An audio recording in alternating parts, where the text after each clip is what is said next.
Terima kasih Bapa.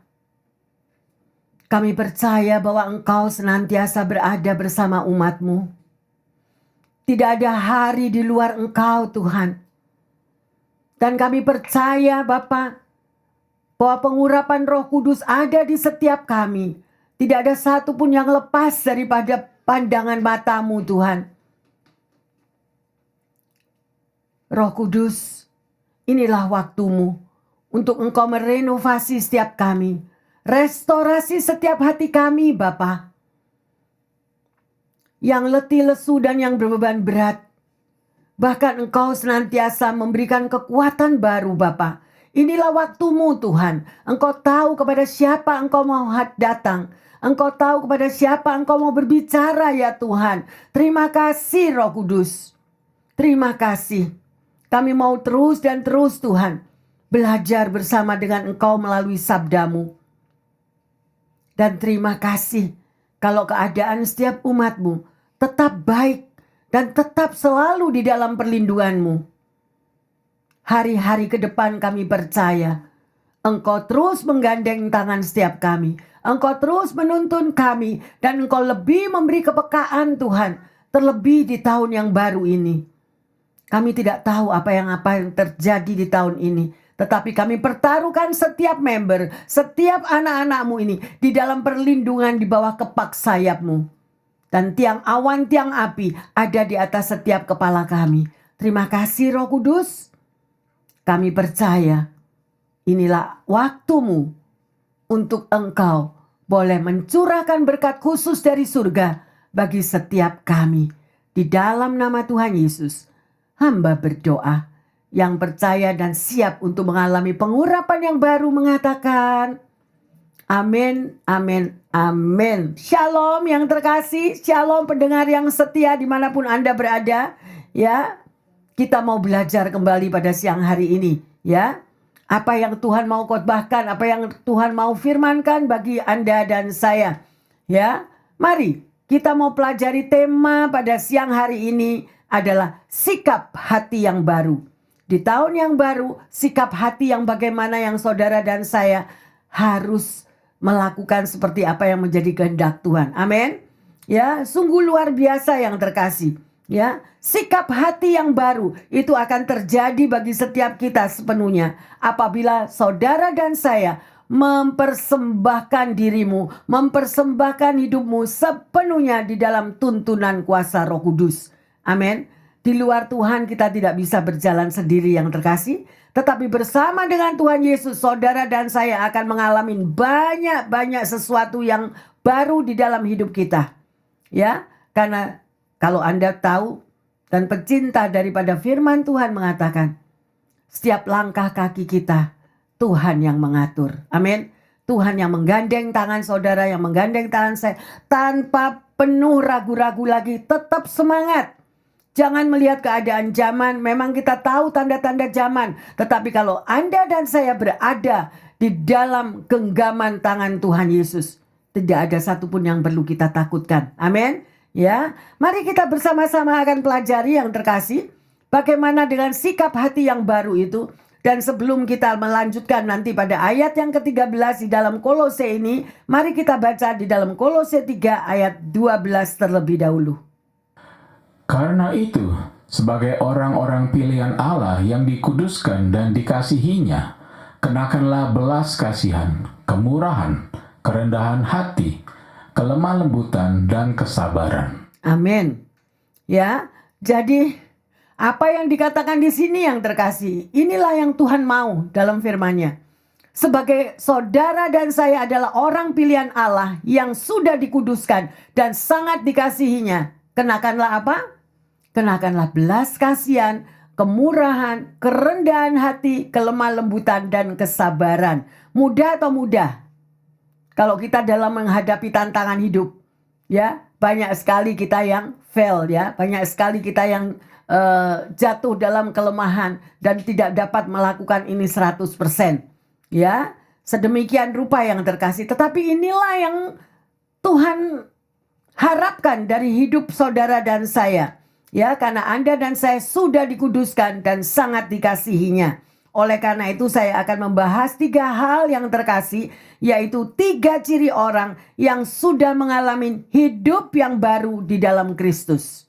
Nah, apa itu?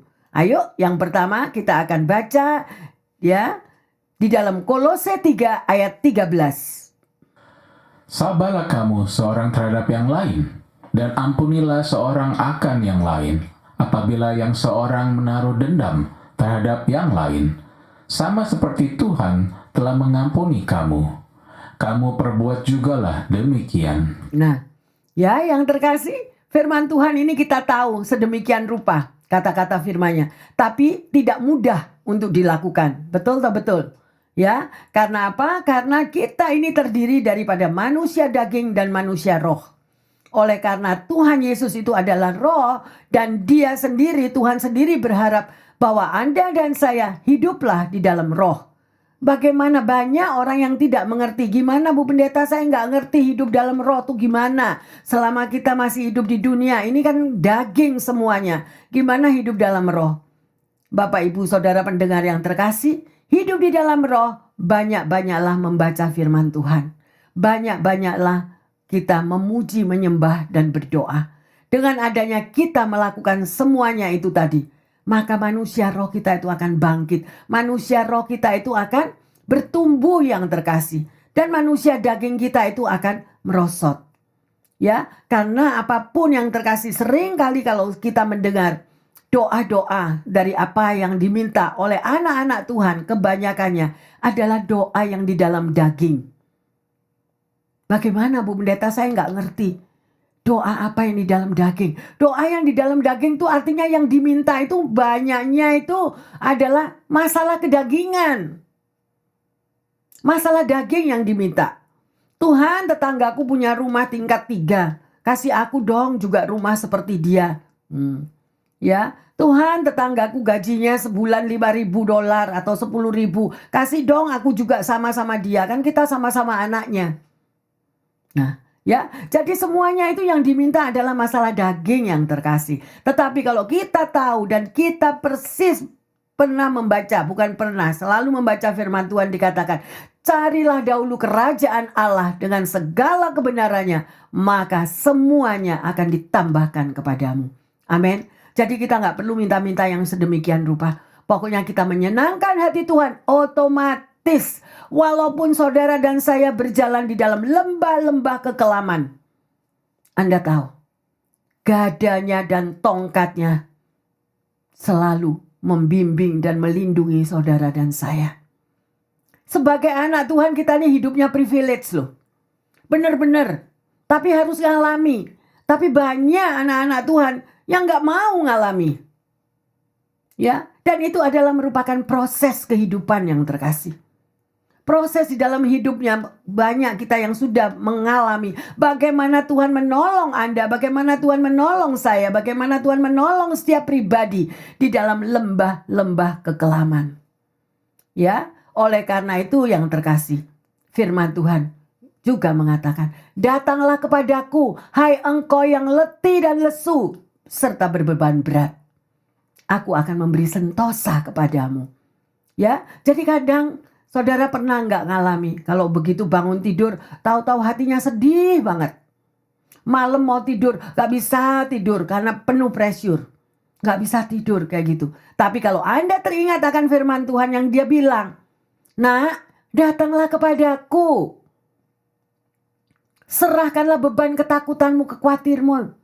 Kalau burung-burung di udara aku pelihara, masa kamu gak tak pelihara? Benar yang terkasih? Ayo praktek. Ya, praktek mulai sekarang, tambahkan iman kita. Jadi yang pertama tadi, bersabarlah. Ya, dan mengampuni orang lain yang bersalah kepada kita atau yang menyakiti kita. Ya, sedemikian rupa yang terkasih. Dan kita akan melihat di dalam Kolose 3 ayat 14. Dan di atas semuanya itu, kenakanlah kasih sebagai pengikat yang mempersatukan dan menyempurnakan. Amin. Ya, yang kedua ini ya saudara, hiduplah mengenakan kasih. Ya, because Jesus is love. Karena Tuhan itu adalah kasih, jadi Dia menghendaki bahwa anak-anaknya juga hidup di dalam kasih yang terkasih.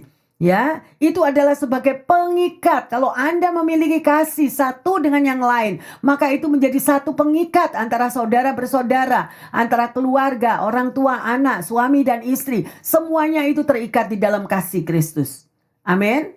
Ya, sungguh luar biasa. Dan itulah sikap hidup yang baru di dalam Kristus.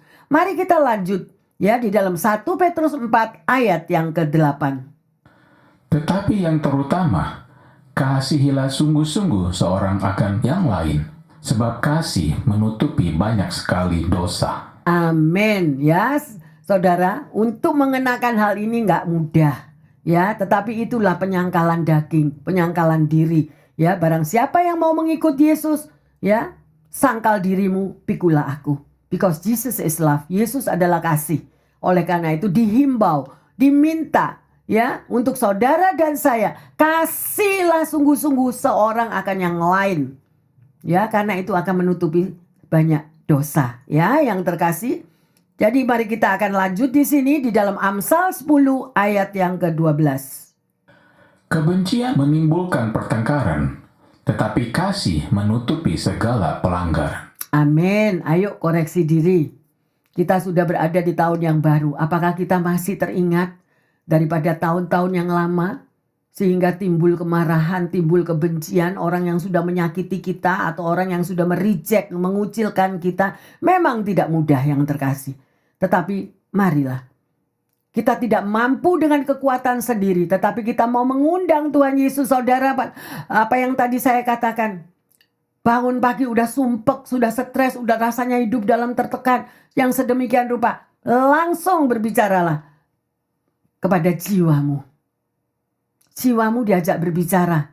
Hai jiwaku, pujilah Tuhan. Karena Tuhan Yesus sangat mengasihimu. Dan kita berdoa, Tuhan berikan aku hati yang baru. Aku gak mau uring-uringan. Aku gak mau emosi. Aku gak mau terpancing dengan situasi hal-hal yang membuat saya marah. Jangan mau yang terkasih. Itu semua adalah tipu daya iblis. Ya. Dan yang ketiga, hendaklah damai sejahtera Kristus itu memerintah di dalam hati kita. Ya, mari kita baca Kolose 3 ayat 15. Hendaklah damai sejahtera Kristus memerintah dalam hatimu, karena untuk itulah kamu telah dipanggil menjadi satu tubuh, dan bersyukurlah. Amin. Amin ya, yang terkasih lihat di sini. Ya, saudara dan saya dipanggil menjadi satu tubuh Kristus dan ucapkanlah syukur. Ya, saling menguatkan, saling mensupport satu dengan yang lain sehingga kita tetap kuat di dalam Tuhan. Mari kita lihat pendengar yang setia ya dan juga jemaat yang terkasih, ada satu tokoh di Alkitab yang dia juga mengalami proses yang bertubi-tubi. Kita akan baca yaitu di dalam Kejadian 41 ayat 14 ya. Kemudian Firaun menyuruh memanggil Yusuf. Segeralah ia dikeluarkan dari tutupan. Ia bercukur dan berganti pakaian, lalu pergi menghadap Firaun. Ayat 40. Engkaulah menjadi kuasa atas istanaku, dan kepada perintahmu seluruh rakyatku akan taat. Hanya takhta inilah kelebihanku daripadamu. Haleluya. Yang terkasih, ayo kita pelajari ayat ini. Kalau pada ayat 14 itu tadi yang terkasih, Yusuf itu masih di penjara loh. Masih dia itu ada di dalam tutupan. Bayangin ya. Dia masih ada sebagai narapidana kedudukannya. Itu pada ayat 14. Tetapi bisa berubah pada ayat 40. Bayangin cuma pindah beberapa ayat. Cuma maju beberapa ayat aja. Ya, 26 ayat terjadi satu perubahan besar. Engkaulah menjadi kuasa istanaku. Dan kepada perintahmu seluruh rakyatku akan taat. Hanya tahta inilah kelebihanku, kata Firaun kepada Yusuf. Kok bisa ya dia ngalami hal yang sedemikian? Kalau Yusuf aja dapat mengalami perubahan drastis sedemikian rupa. Dari seorang narapidana, dari seorang yang terpenjara, bisa menjadi orang yang nomor 2 setelah Firaun. Why? Kenapa bisa begitu?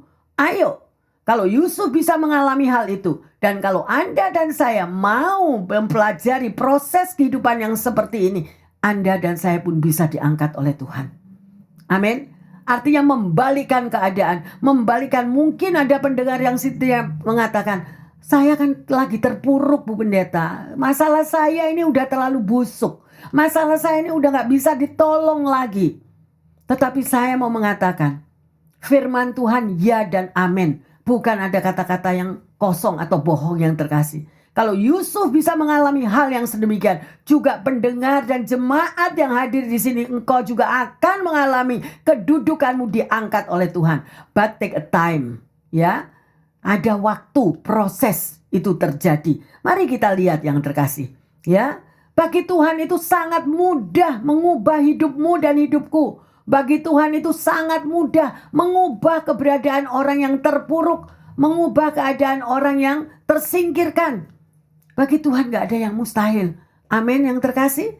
Ya, sungguh-sungguh perubahan nasib seseorang, ya, dari ayat 14 menjadi ayat 40 berubah total sedemikian rupa. Dan saya percaya pasti jemaat dan pendengar yang setia, Anda juga berantusias. Aku juga mau Tuhan hidupku diubah. Aku juga mau Tuhan doa-doaku dijawab. Aku juga mau Tuhan hidupku diangkat seperti Yusuf. Ada amin? Ya, oleh karena itu jangan kita mengeluh. Jangan kita terpuruk. Oh Tuhan, aku sampai hari ini aku gak ada gaji yang masuk. Oh Tuhan, sampai hari ini keinginanku belum terjawab. Lihatlah ini loh. Lihat bagaimana Yusuf. Ya, kalau saya mau ulangi lagi jadi bosan nanti. Ya, Yusuf sebagai seorang narapidana, seorang terpenjara bisa menjadi orang yang sedemikian rupa diangkat oleh Firaun. Ya, mari kita lanjut yang terkasih. Kejadian 41 ayat 50 dan 51. Sebelum datang tahun kelaparan itu, lahirlah bagi Yusuf 2 orang anak laki-laki yang dilahirkan oleh Asnat, anak Potifar Iman di Inon. Yusuf memberi nama Manasye kepada anak sulungnya itu, sebab katanya, Allah telah membuat aku lupa sama sekali kepada kesukaranku dan kepada rumah bapakku. Haleluya. Yusuf mengalami satu proses yang terkasih. Ya, dan bagaimana dia mengatakannya. Ya, di dalam proses yang sedemikian itu sampai dia mengatakan pada ayat 51 itu pada waktu Yusuf punya anak. Anaknya diberi nama Manasye. Ya, anak sulungnya. Apa artinya Manasye? Karena Tuhan sudah membuat aku lupa sama sekali atas penderitaanku, atas kesukaranku, ya, dan kepada rumah bapakku. Jadi Yusuf mempunyai masa lalu yang pahit, saudara tahu ya. Dia dikhianati, dia dibuang oleh saudara-saudaranya, dijual, ya, masuk penjara sedemikian rupa. Itulah proses yang dialami setiap kita. Sebelum menerima hasil jawaban doa yang besar, ada proses yang saudara dan saya harus alami. Tapi gak usah takut. Ya, karena rancangan Tuhan Yeremia, ya, 19 saya, saudara tahu. Tuhan tidak pernah merancangkan kecelakaan bagi umatnya. Tapi nomor 1 saya katakan, please, jangan mengeluh, jangan ngomel, jangan bersungut-sungut. Tetapi kita ubah dengan pengucapan syukur. Terima kasih Tuhan. Ayat ini sungguh menguatkan saya dan saya berharap juga menguatkan pendengar dan jemaat. Ya, bagaimana keadaan Yusuf yang di penjara? Mungkin ada di antara jemaat, engkau lagi di penjara dengan sakit penyakitmu. Engkau lagi di penjara dengan masalah pekerjaanmu. Engkau lagi di penjara dengan masalah ekonomimu. Engkau di penjara, engkau merasa tidak bisa berbuat apa-apa. Tetapi ingatlah bahwa Tuhan Yesus yang saudara dan saya sembah adalah Tuhan pembuat mujizat. Ada amin? Dia adalah sangat amat suka untuk memberkati umatnya yang setia kepadanya. Ya, Yusuf adalah orang yang setia. Dia tidak komplain, dipenjara, ditipu, dilupakan, ya, semuanya yang sedemikian rupa. Tapi dia tidak pernah keluar kata-kata yang negatif. Bahkan sama tante Potifar, coba, ya kan? Yusuf pernah dialami hal-hal yang sedemikian rupa. Akhirnya apa? Percaya nggak kalau Anda rajin membaca firman Tuhan yang mengatakan Tuhan akan membuat indah pada waktunya. Amin. Keep it. Keep it. Ya, kalau proses itu terjadi dan jawaban doa belum terjadi, terus berbicara, terus mengatakan terima kasih Tuhan, Kau akan membuat indah pada waktunya. Terima kasih Tuhan, anak-anakku semua menjadi berkat. Terima kasih Tuhan, masa depanku gilang gemilang bersamamu. Bisa nggak ngomong gitu? Atau kita ngeluh terus? Sampai kapan Tuhan jawab? Kapan proses ini berhenti? No, yang terkasih. Tuhan senang kalau Anda dan saya bisa mengucap syukur. Amin, yang terkasih. Luar biasa sekali. Ya, bagaimana berapa tahun prosesnya Yusuf? 13 tahun. 13 tahun dia dibuang, dia dijual, dimasukkan sumur, sampai di penjara. Ya, masih di penjara, masih ada lagi si Tante Potifar dengan segala macam. Tapi luar biasa. Justru di tempat proses sedemikian rupa, ya, Firaun bisa mengangkat dia. Ya, luar biasa. Ya, yang terkasih. Ada sebuah cerita, ada seseorang yang pernah dibawa ke surga. Orang ini di dalam keadaan dia biasanya mati suri atau mati apa. Dia dalam keadaan yang sedemikian rupa dia dibawa ke surga. Dan dibawa ke surga dia ceritakan. Dia melihat beberapa banyak kamar-kamar yang ada di situ. Ada kamar yang begitu indah. Ada kamar yang berisi bermacam-macam harta luar biasa. Barang antik atau barang apa. Tetapi ada satu kamar yang paling besar. Dan kamar itu isinya apa? Kamar yang paling besar itu isinya adalah barang-barang yang tajam. Ya, misalnya kapak, pisau, lembing, tombak yang sedemikian rupa apapun. Yang terkasih, dan apa itu artinya? Satu kamar itu adalah kamar yang mengizinkan bahwa hidup saudara dan saya masuk di dalam proses pembentukan Tuhan. Nah, di dalam proses pembentukan Tuhan inilah engkau dan saya akan mengalami sesuatu yang baru di dalam hidupmu. Sesuatu yang baru di dalam karakter kita. Menjadi orang yang lebih sabar mungkin. Menjadi orang yang lebih kuat dan lebih tekun, setia kepada Tuhan. Dan semua itu akan berakhir, yang terkasih. Kalau yang di Indonesia aja kita sering mendengar pepatah atau puisi, habis gelap terbitlah terang. Ada amin? Ya, pasti kegelapan itu gak terus menerus mencekram kita. Pasti ada terang Tuhan. Pasti ada jawaban Tuhan. Mari yang terkasih, ya. Kalau Yusuf bisa sampai pada satu promosi yang luar biasa sedemikian rupa, ya, sekalipun banyak orang yang menjahati dia. Ya, sedemikian rupa. Lihat, ya, kita mau di dalam Kejadian 49 ayat 22. Yusuf adalah seperti pohon buah-buahan yang muda. Pohon buah-buahan yang muda pada mata air. Dahan-dahannya naik mengatasi tembok. Ya, luar biasa. Mengapa Yusuf sampai dikatakan sedemikian rupa? Ya, karena hidupnya Yusuf itu akhirnya dia berbuah. Ya, bersubur. Karena pohonnya itu dekat pada mata air.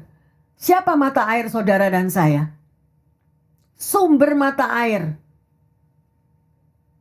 Anda dan saya adalah air yang hidup. Air yang hidup adalah Yesus sendiri. Kalau kita melekat kepada sumber mata air itu, percayalah, engkau tidak akan kehausan. Amin. Engkau tidak akan kehausan. Bahkan berkat itu akan mengalir. But in His time.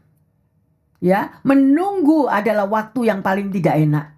Ya, paling itu kan kapan Tuhan?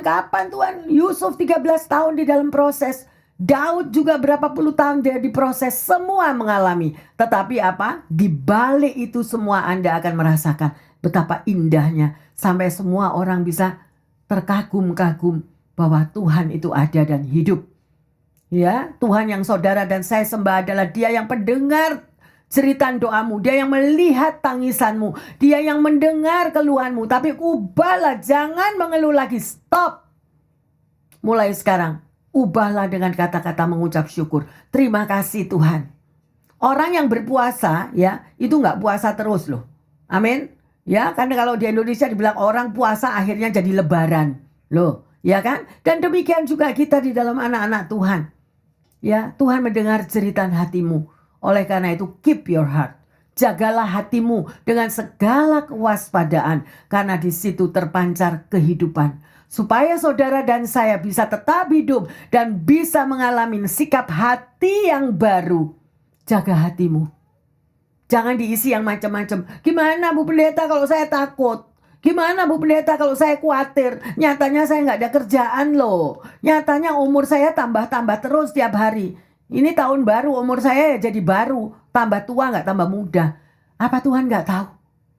Tuhan nggak tahu. Tuhan Maha tahu. Keep it. Nggak bakal saudara dan saya dibiarin kelaparan. Nggak bakal. Nggak bakal saudara dan saya itu dibiarin bahwa jawaban doa Anda itu tidak dijawab. Pasti dijawab, but in His time. Amin. Setialah dan taatlah kepada Tuhan. Ya, mari kita lanjut. Kejadian 49, 23 dan 24. Walaupun pemana-pemana telah mengusiknya, memanahnya dan menyerbunya, namun panahnya tetap kokoh dan lengan-lengannya tinggal lihat. Oleh perbuatan yang maha kuat pelindungan Yakub, oleh sebab gembalanya gunung batu Israel. Haleluya. Ya, yang terkasih, saya mau kembali lagi tadi kepada waktu Yusuf punya anak. Yusuf punya anak diberi nama Manasye. Artinya Manasye itu apa? Manasye itu artinya aku melupakan semua yang di belakangku. Jadi orang-orang yang sudah menyakitkan hatinya, orang yang sudah menolak, orang yang sudah membuang dia segala macam, dia mampu melupakan semuanya, memberikan itu semua kepada Tuhan. Ya, dan kalau Anda bisa melupakan semua apa yang ada di dalam hatimu dengan segala apa yang pernah engkau alami, kepahitan, kesakitan, kemarahan, kebencian, buang semua supaya engkau menerima Manasye yang lain. Amin. Itu adalah satu berkat yang baru. Berkat yang luar biasa. Saya menghimbau di tahun 26 ini tidak ada satupun pendengar yang setia dan jemaat yang tidak mengalami mujizat Tuhan. Semua pasti mengalami mujizat Tuhan. Kan Tuhan udah bilang kapan itu. Di akhir tahun mengatakan bahwa tahun 26 adalah tahun jawaban doa. Engkau memiliki doa apa? Engkau memiliki kerinduan apa? Mari. Ya, berimanlah supaya semuanya Tuhan akan berikan. Ya, di sini dikatakan Yusuf ini begitu kokoh. Ya, begitu kuat. Ya, ini adalah pertolongan yang maha kuat pelindung Yakub ya. Demikian mengakui gunung batu Israel. Jadi Yusuf itu punya faith yang terkasih. Punya iman. Sekalipun dia di dalam penjara. Berapa banyak kita anak-anak Tuhan yang suka self pity. Suka mengasihani diri sendiri. Iya, abis aku minder. Iya, abis aku gak sama hidupnya orang lain. Mereka hidup di Beverly Hills. Mereka selalu tiap minggu, tiap apa, selalu keliling dunia. Don't care. Anda memiliki segala-galanya. Kalau engkau tidak memiliki Tuhan, buat apa? Amin. Ya, jadi jangan sekali-sekali mau dibohongi oleh iblis bahwa engkau tidak memiliki apa-apa. Kita, saudara dan saya sebagai anak Tuhan memiliki segala-galanya. Harta yang dari surga itu menjadi bagianmu, menjadi bagianku. Ya, jangan melihat masalah daging. Kalau ngelihat masalah daging, ini kurang, itu kurang, ini ndak ada, itu ndak ada, ndak bisa seperti tetangga, ndak bisa sama seperti. No, stop untuk hal itu. Engkau memiliki segala-galanya, lebih dari cukup. Amin. Imani akan hal itu. Ya, oleh karena itu yang terkasih, Tuhan yang saudara dan saya sembah adalah Tuhan yang luar biasa. Ya, jadi apapun engkau saat ini pendengar atau jemaat, mungkin ada yang lagi mengalami masa kekeringan. Mungkin ada yang kekurangan kesehatan, kekeringan ekonomi, kekeringan belum ada pekerjaan. Percayalah bahwa Tuhan akan membuat indah pada waktunya. Semuanya itu ada proses. Ya, kalau kita lihat dulu kita punya anak-anak kecil-kecil. Dia sekolah harus masuk preschool dulu. Preschool berapa tahun selesai? Naik lagi. Naik lagi. Demikian juga proses kehidupan Anda dan saya. Tuhan gak akan tinggalin. Sekalipun kita punya cuma pas-pasan. Tapi engkau angkat pas-pasanmu itu ke Tuhan. Tuhan terima kasih. Dengan adanya apa yang ada padaku, engkau mampu membuat 2 ikan 5 roti di dalam hidupku. Dan ini akan berbakul-bakul seluruh masa depanku gilang gemilang bersama Tuhan. Berani ngomong gitu gak? Tapi kalau kita cuma ngeluh, nangis, kapan bos ini nambahi gajiku? Kapan bos ini mengubah posisiku? No, itu setan, itu dari si jahat. Mencuri berkat kita, mencuri iman kita, mencuri semangat kita. Jangan yang terkasih. Lawan semuanya di dalam nama Tuhan Yesus. Ada amin? Luar biasa yang terkasih. Jadi kita belajar di sini. Untuk Anda dan saya bisa memiliki sikap hati yang baru. Ampuni masa lalumu. Ampuni orang-orang yang menyakiti hatimu. Mungkin ada yang mengatakan, "Oh, pendeta, saya sudah salah jalan. Saya sudah salah jalan, pekerjaan saya yang lama itu sudah porak-peranda. Saya sudah bangun perusahaan yang baru tapi bangkrut, semuanya habis dimakan sama pegawai atau apa saja." It's okay. Tuhan akan membuat sesuatu yang baru. Amin. Yang penting sikap hatimu yang harus baru. Melupakan semua yang ada di belakang dan raihlah yang ada di depan bersama Tuhan Yesus. Dia gak pernah kok merancangkan kecelakaan kepada Anda dan saya. Kecuali kalau kita gak taat. Disuruh jalan ke A, jalannya Z. Disuruh maju malah mundur. Lah, itu yang gak selesai proses kehidupannya. Ya, yang terkasih, jadi apa yang dialami seperti Yusuf, mari saudara dan saya mau juga beriman seperti dia. Sehingga pada waktunya engkau boleh memetik buah-buah berkatmu yang luar biasa. Bagi Tuhan gak ada yang gak mungkin loh. Ya, ada seseorang yang mengatakan kepada saya dalam sharingnya. Dia adalah orang yang memiliki, artinya hidup berkemakmuran. Pada waktu suaminya meninggal, tinggal dia sendiri dengan perusahaan itu. Dan punya anak cuma 1, anak tunggal. Dan di dalam kehidupan dia bersama anak tunggalnya ini, anaknya ini mulai meninggalkan ibunya. Dan perusahaan itu dia ambil, dia tidak ada sedikit pun buat mamanya. Dan mamanya dibuang begitu saja masuk di panti asuhan. Sedemikian rupa. Betapa hancurnya hati seorang ibu yang sedemikian. Ya, dia yang berharap satu-satunya di mana suaminya sebelum meninggal berpesan kepada anaknya, jaga mamamu, jangan tinggalkan dia. Tapi semuanya itu tidak ada. Justru semua perusahaannya dibawa, bahkan semua hartanya itu diambil dan mereka, anaknya bersama keluarganya, jadi sudah punya istri, pindah ke luar negeri, si orang tua ditinggal sendiri. Sedemikian di panti asuhan. Bagaimana hal itu bisa terjadi? Ibu yang tua ini hidupnya merasakan sangat amat malang.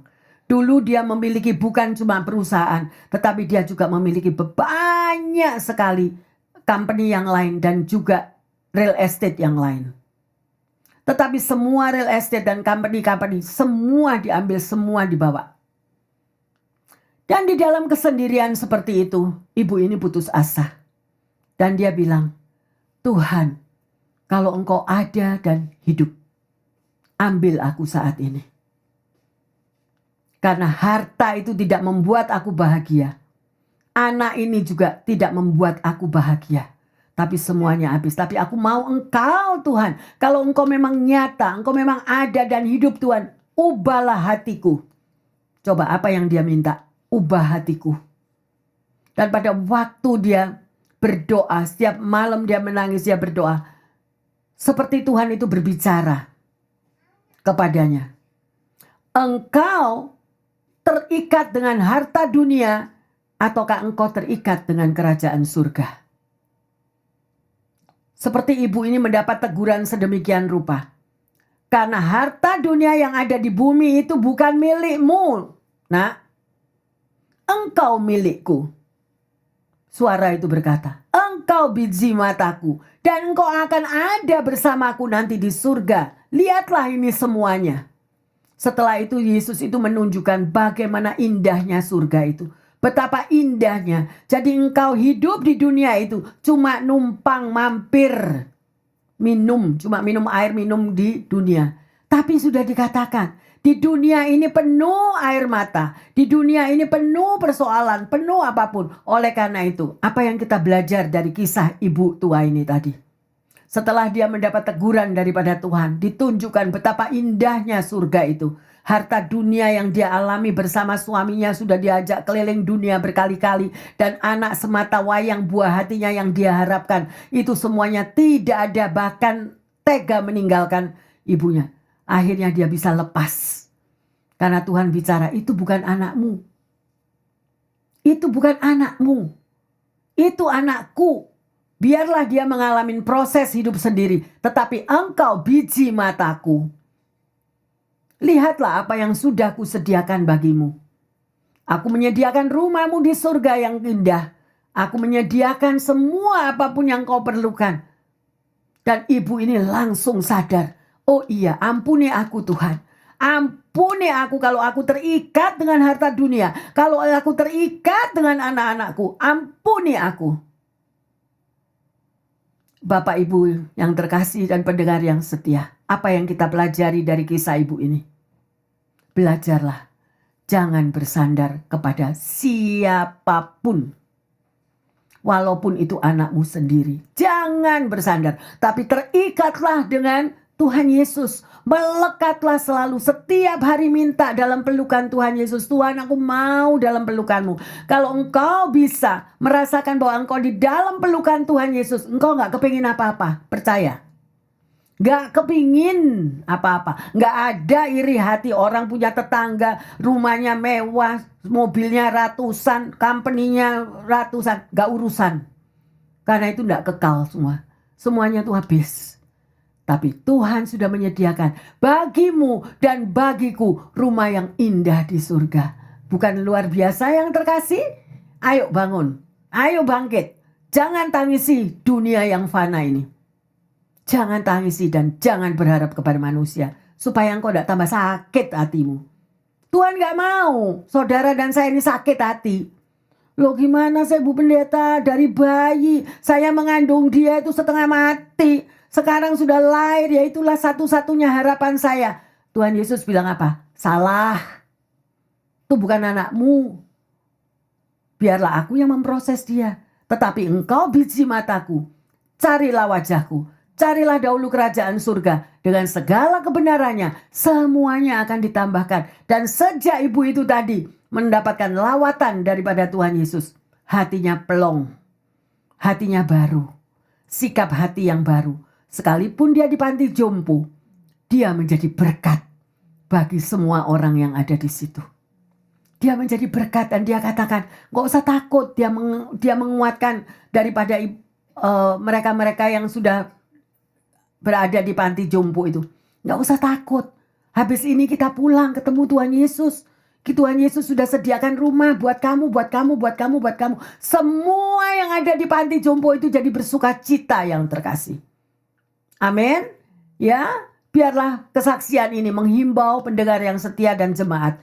Jangan bersandar kepada manusia. Siapapun dia, kita akan kecewa.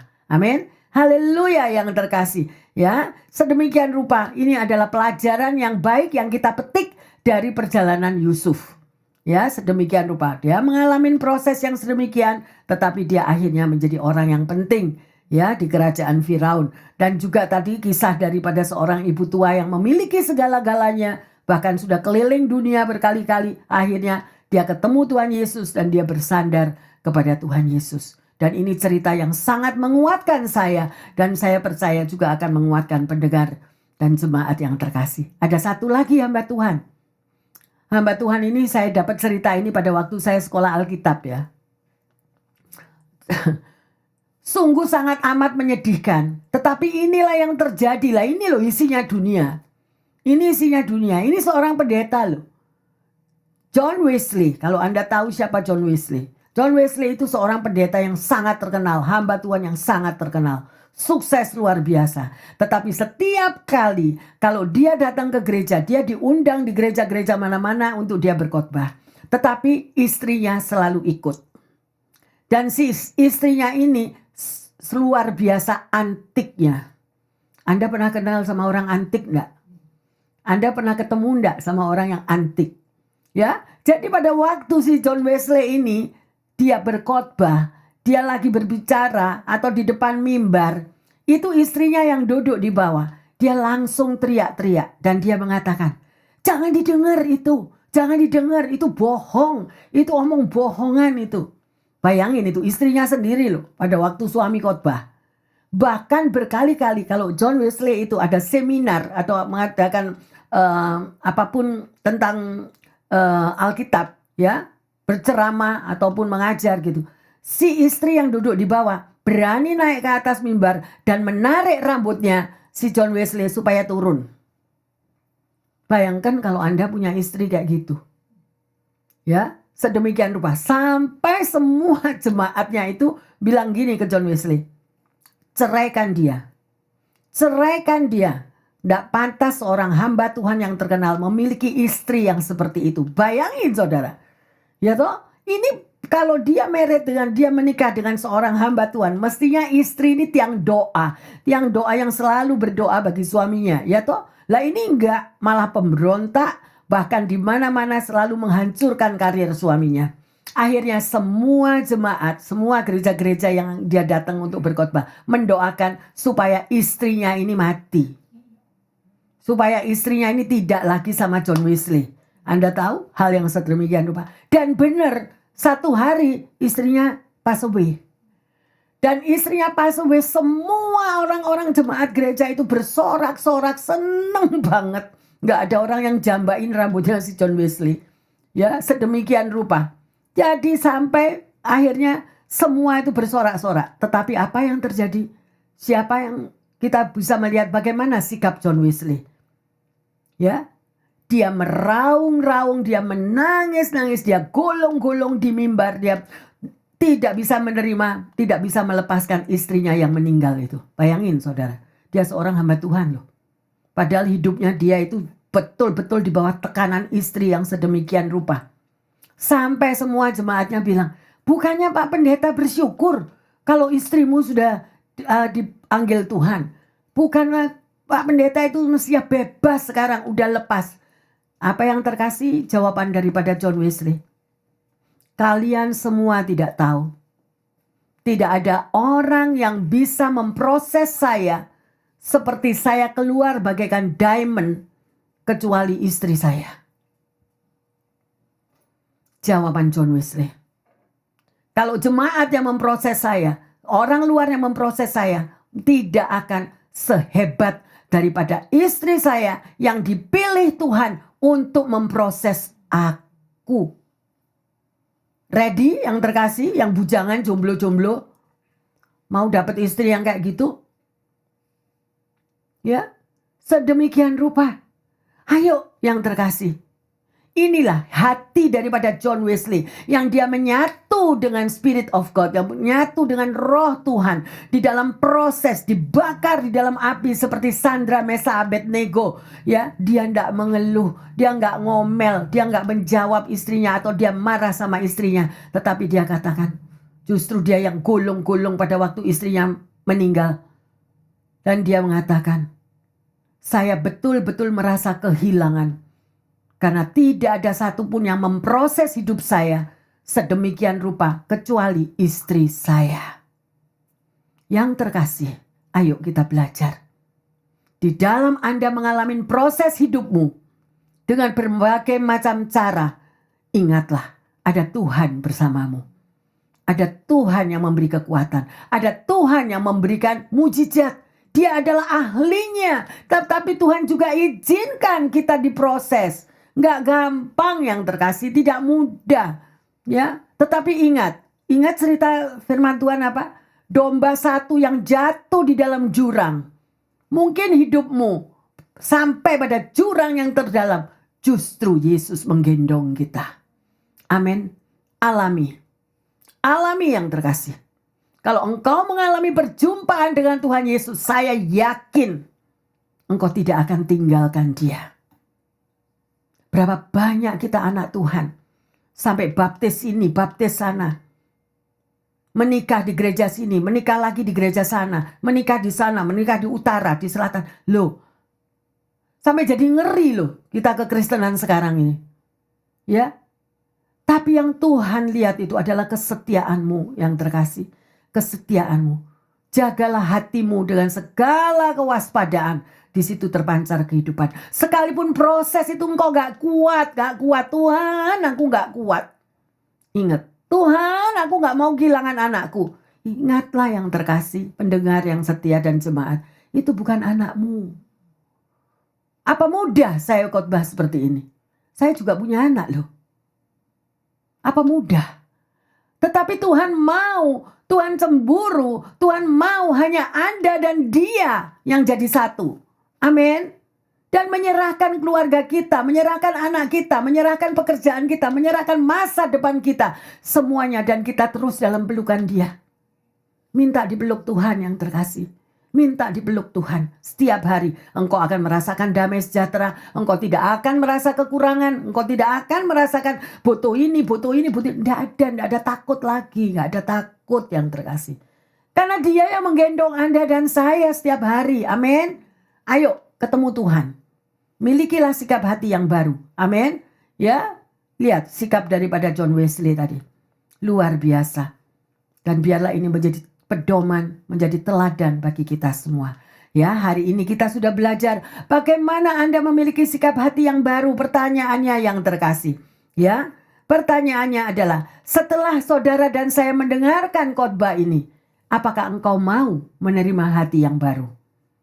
Apakah kita mau berubah hatiku? Nggak usah bawa-bawa lagi yang sampah-sampah masa lalu.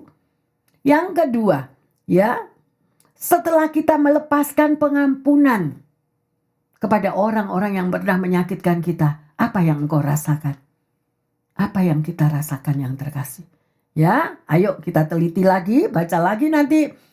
Ini selalu ada record dan minggu depan hari Sabtu saudara bisa dengar lagi khotbah ini. Dan sebagai ayat emas, mari kita baca Efesus 4, 31 dan 32. Segala kepahitan, kegeraman, kemarahan, pertikaian, dan fitnah hendaklah dibuang dari antara kamu. Demikian pula segala kejahatan. Tetapi hendaklah kamu ramah seorang terhadap yang lain, penuh kasih mesra dan saling mengampuni, sebagaimana Allah di dalam Kristus telah mengampuni kamu. Amin ya. Resapi firman Tuhan ini, rekam di dalam hatimu yang terkasih. Bila perlu ada tulisan di sebelah tempat tidurmu atau di atas meja belajarmu, kita selalu membaca ini. Dan inilah yang Tuhan mau dalam hidup Anda dan saya. Amin. Mari kita satu dalam doa. Bapa dalam surga, kami mengucap syukur besar kasih setiamu. Besar ya Tuhan. Engkau mau kami semua memiliki hati yang baru Tuhan. Kuatkan umatmu. Apabila ada yang saat ini hatinya kering Tuhan. Kuatkan kami semuanya. Berikanlah kami kekuatan baru, memiliki hati yang baru Tuhan. Dan di dalam proses kehidupan apa yang ada, kami tetap mampu untuk mengucap syukur kepadamu. Bahwa di balik semua proses itu ada hal-hal yang indah yang Engkau siap berikan kepada setiap kami. Terima kasih Tuhan Yesus. Terima kasih untuk firman-Mu. Dan hamba berdoa secara khusus bagi mereka yang saat ini lagi kekurangan kesehatan. Lagi kekurangan apa Tuhan? Mungkin mereka lagi di hospital. Bahkan lagi menghadapi sakral maut. Mereka seorang diri Tuhan. Bagi mereka para ibu-ibu atau bapak-bapak yang ada di panti jompo Tuhan. Yang di panti asuhan. Yang mereka terbuang. Yang merasa dibuang. Tuhan tolong mereka. Lawati mereka Tuhan. Lawati, biarlah Engkau peluk mereka satu persatu. Peluk Tuhan mereka, bahwa mereka tidak sendiri ya Tuhan. Mereka tidak sendiri, dan kasih Tuhan lebih dan lebih meluber di dalam hati setiap mereka. Sehingga ada damai sejahtera di dalam masa-masa tua mereka. Di dalam masa-masa menjelang Engkau menjemput mereka. Mereka mengalami sukacita yang luar biasa. Karena kami tahu dunia ini bukan milik kita. Dunia ini bukan rumah kita. Terima kasih Tuhan Yesus. Terima kasih untuk kekuatan yang baru bagi setiap anak-anak-Mu dimanapun mereka berada. Demikian juga hamba berdoa bagi mereka yang lagi kekurangan finansial. Bagi mereka yang saat ini membutuhkan pekerjaan. Bagi mereka yang saat ini masih menjadi student. Tuhan tolong Bapa. Biarlah urapan dari surga boleh turun mengurapi pikirannya, mengurapi hatinya. Sehingga apapun yang mereka kerjakan semuanya menjadi sukses dan berhasil. Engkau membuat indah pada waktunya. Tuhan, buka terobosan bagi ke financial mereka. Buka terobosan bagi keuangan mereka. Engkau adalah Jehovah Jireh, mampu mengadakan dari yang tidak ada menjadi ada. Terima kasih Bapa dalam surga, terima kasih. Hamba berdoa bagi mereka yang mengalami hubungan sosial Tuhan. Di tengah keluarga, antara orang tua dan anak, antara saudara bersaudara, antara sesama mertua dengan menantu. Tuhan, semuanya di dalam pekerjaan apapun, Bapa kami percaya. Lepaskanlah roh kasih di tengah-tengah mereka. Lepaskanlah mereka Tuhan untuk menyadari betapa di tengah-tengah keluarga mereka, di tengah pekerjaan mereka, di tengah hubungan satu dengan yang lain saudara bersaudara, ada kasih Bapa yang meluber luar biasa. Terima kasih Tuhan Yesus. Terima kasih untuk kasih-Mu yang tidak berkeputusan bagi setiap umat-Mu. Terima kasih, dan hari ini Tuhan, Engkau sudah mengajarkan kepada kami agar kami memiliki sikap hati yang baru. Kuat di dalam menghadapi proses hidup. Karena habis gelap terbitlah terang. Ada waktu Tuhan membuat indah semuanya. Dalam nama Tuhan Yesus, hamba berdoa dan mengucap syukur. Bagi semua jemaat yang merasa diberkati mengatakan, amin, amin, amin. Tuhan Yesus memberkati semuanya. Saya percaya bahwa kita semuanya rindu untuk memiliki hati yang baru dari Tuhan Yesus. Ada amin? Haleluya.